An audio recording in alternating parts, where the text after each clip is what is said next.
Assalamualaikum warahmatullahi wabarakatuh. Perkenalkan, nama saya Bunga Rahma Suci. Saya dari kelas Kimia 2A, jurusan Teknik Kimia.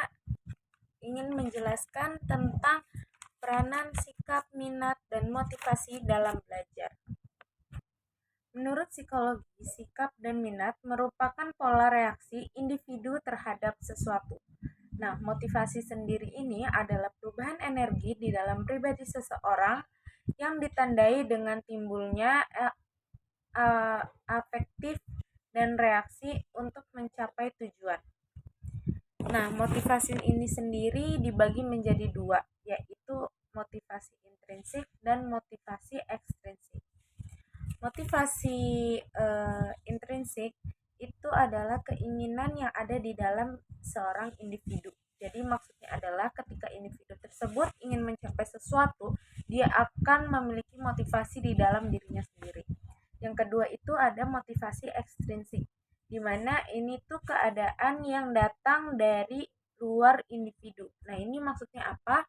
Jadi misalkan dia seorang anak yang berprestasi, dia pasti memiliki motivasi untuk terus belajar agar nama dia selalu dikenal dengan anak yang berprestasi. Jadi dia tidak memalukan dirinya sendiri. Nah, terus ada juga nih unsur-unsur yang mempengaruhi motivasi belajar. Yang pertama itu cita-cita siswa. Nah, siswa atau individu akan memiliki motivasi belajar ketika mereka memiliki tujuan atau cita-cita tertentu. Jadi misalkan saya ingin menjadi seorang dokter. Nah, itu kita pasti akan memiliki motivasi yang sungguh-sungguh untuk mencapai tujuan kita, yaitu menjadi seorang dokter.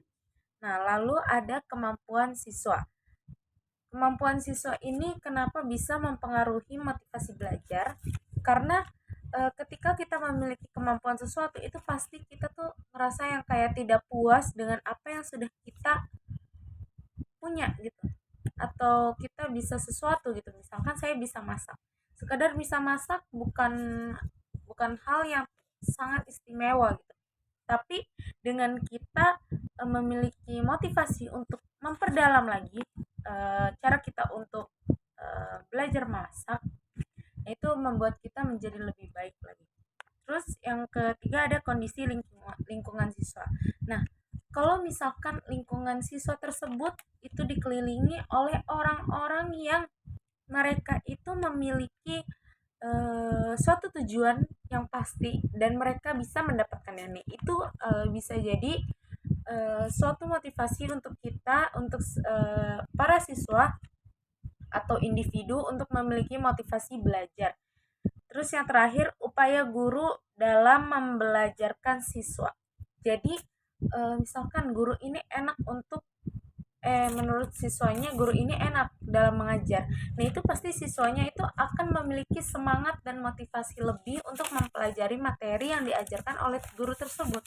Makanya kenapa upaya guru dalam membelajarkan siswa ini itu termasuk ke dalam unsur-unsur yang mempengaruhi motivasi belajar. Terus selanjutnya, menurut Sudirman AM ada beberapa bentuk dan cara menumbuhkan motivasi belajar, yaitu memberi angka atau nilai. Kenapa ini bisa masuk ke dalam bentuk atau cara menumbuhkan motivasi? Karena misalkan kita ulangan, terus teman kita memiliki nilai yang lebih besar dari kita, dan yang pasti kita pun pengen lebih dari teman kita. Jadi makanya itu bisa menumbuhkan motivasi belajar kita. Terus yang kedua, hadiah. Kayak dulu, misalkan kita puasa full sehari, dulu waktu kecil nanti dikasih ini gitu. Nah, itu kita karena hadiah tersebut kita memiliki motivasi gitu untuk belajar.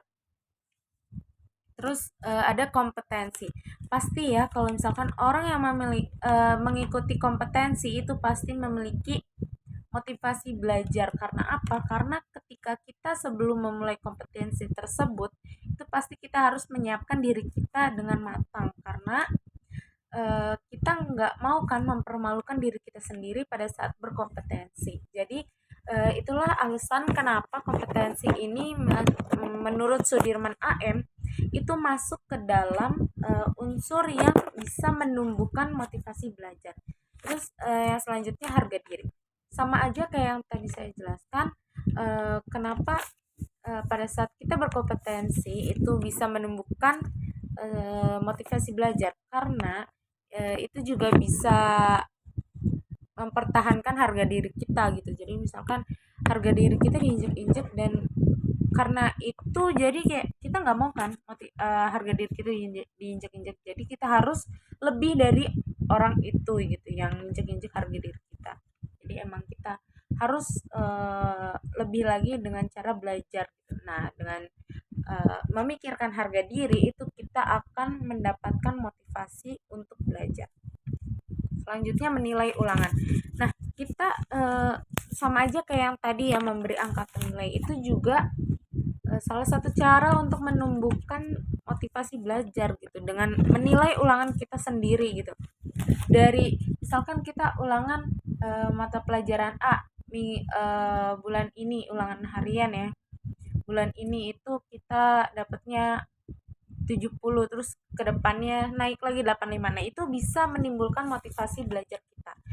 Mungkin itu aja, sekian penjelasan dari saya tentang peranan minat, sikap, dan motivasi dalam belajar.